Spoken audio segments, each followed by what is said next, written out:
Right? So we were working on the formula. We were trying to understand, right? So we have a binomial experiment, okay? So binomial experiment means you have n number of trials, okay, of the same experiment again and again and again. It's like flipping a coin 100 times. It's the same experiment done 100 times. N is the number of times you conduct that experiment. At each trial, you have only two outcomes, either a success or a failure. Probability of success is denoted by little p. Probability of failure is denoted by little q. P plus q is 1 or q is 1 minus p. That's what this means. P plus q is 1. So q is 1 minus p. You want to look for r number of successes. Probability of r number of successes. So you are conducting your trial n times. You want r successes. R could be 0 success or at best n number of successes, all successes. Or R could be in between 0 and n. The probability of R successes is given by this formula. N factorial over R factorial times n minus R factorial. This part is the combination. All right. The rest of the formula is P to the R, P being the success probability, R successes, Q being the failure probability, N minus R failures. So P to the R, Q to the N minus R. In other words, probability of R successes is C and R, there's a combination, P to the R, Q to the N minus R. All right. C and R, you can use calculators, right? You can use calculators. If you look at function, you see that, C and R. So C and R, out of 100, you say you want 32 successes. So that is the value of NCR or C 132. All right. So you can find this value. My probability of success being something, probability of failure being something, you are going to take their respective powers. So you can use the directly for the formula, or you may use you may use NCR using your calculator directly or using this formula, n factorial over r factorial times n minus r factorial. Now, for n equals 100, well, you will have to calculate, but for smaller number of n's, there is a table. Table is given at the end of your lecture notes. This is table 2. Here, n is 2, 3, 4, so on, and the maximum it goes is 20 n, okay? So you have a table for n, say 16, probability of success P has these options. Q you can find using 1 minus P. Regardless, if I want to find probability of 4 successes in 16 trials, I look at n equals 16, r equals 4. Suppose probability of my one success is 0.45, so I go across until 45 column. That is the probability of 4 successes. So you don't need the formula if you have table, but table goes only until 20. So then you will need the formula when n is more than 20. All right. Continuing here. Privacy is a concern. So this is a new example for many users of the internet. One survey showed that 59% of the internet users are somewhat concerned about the confidentiality of their email. Based on this information, what is the probability that for a random sample of 10 internet users, 6 are concerned about privacy? All right. So 10 is the number of trials. Here, concern is your success. Being concerned is your success. So probability of one success is 59%. And you are looking for 6 successes. So n is 10. Probability of a success at each trial is 0.59.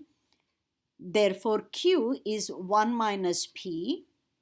And you are looking for 6 successes. Using the formula C10-6, success to the power 6, failure to the power 4. Calculate, you get this. Now suppose I use table.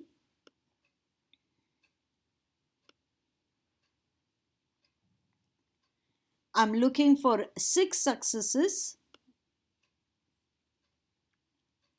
in 10 trials. So my number of trials is 10. I'm looking for 6 successes and probability of success is 0.59. 0.59 is closer to 0.6. Okay. So I'm looking for 6 successes in this column. 0.251. That is the final probability of 6 successes. Approximately the same. All right.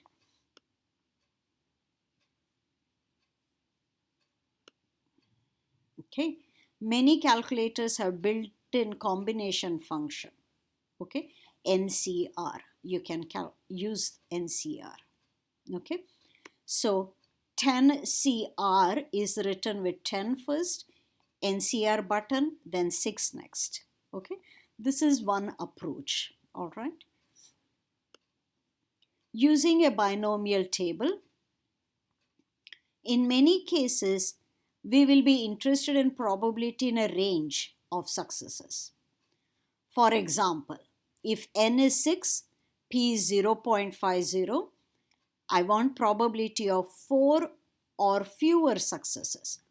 It's written r less equals 4. Probability of r less equals 4, which is same as probability r or r is 4 or r is 3 or r is 2 or r is 1 or r is 0. Don't forget this option.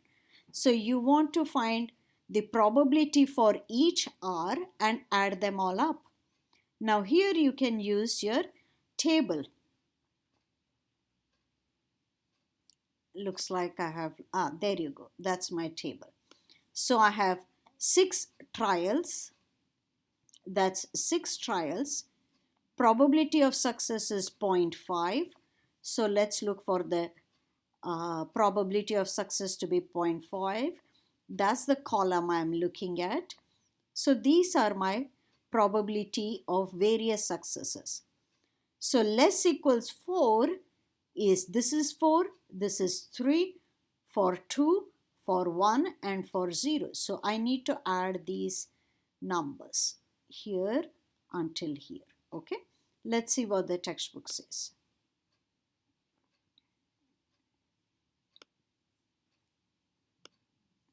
Okay, you're going to use your p-values, right? 4.5 and you have these options. Okay, and you just add all of them up. Okay, so let's see whether we agree, right? So that's for 4, that's for 3, that's for 2, that's for 1 and that's for 0. So precisely add them all up, you get probability of number of successes less than or equal to 4 or at most 4 successes. So if you want, another way is less equals 4 success is same as 100% minus 5 successes minus 6 successes. You understand? Because less equals 4 is opposite of 5 and 6. So from 100% take away 5 successes, take away 6 successes, use your table and proceed. You can use either approach, they are both correct. So here is another example. A biologist is studying a new hybrid tomato. It is known that the seeds of this hybrid tomato have probability of 0.7 germinating. So this is probability of success. You're planting 6 seeds. So 6 is the number of trials. What is the probability that exactly 4 seeds will germinate? So you're looking for 4 successes. So probability of success is 0.7. So that's here. And R is 4. So that's here. N is 6. So that's here. And you use your table. All right. 0.324. Let's look at our table. You had 6 successes. Probability, 6 trials. Probability of success at each trial is 0.7. And I'm looking for 4 seeds to germinate. 4. So that's that. All right. So 0.324. What is the probability that at least 4? At least means 4 or 5 or 6 out of 6 trials. At least 4 means 4, 5 or 6. Add them all up. Okay. So that's how you calculate at least. At least means greater equals. Sampling without replacement. Okay. Use of the hypergeometric probability distribution. Now, if the population is relatively small and we draw samples without replacement, the assumption of independent trials is not valid. Okay, we should not be using binomial distribution. So this is a case where, say you have a bag of marbles, you take one away. If you have a small bag of marbles, taking one away will change probability for the next marble and so on and so forth. So for small samples, if you're taking something away without replacing, then we cannot be using binomial distribution. But the hypergeometric distribution is a probability distribution of a random variable that has 2 outcomes when sampling is done without replacement. So hypergeometric distribution is a probability distribution that has 2 outcomes when sampling is done without replacement. Okay, so you are no longer independent. All right. This is the distribution that is appropriate when the sample size is small, that sampling without replacement results in trials that are not even approximately independent. Okay. Discussion of hypergeometric distribution can be found at the end of your textbook. It is in Appendix 1. So notice hypergeometric distribution, they are not binomial, because in binomial distribution, every success, every event is independent in the next trial. All right. So event from one trial to next, they are independent. All right. So this completes section 6.2, the theory. Next videos will cover problems from 6.2. Until then, bye.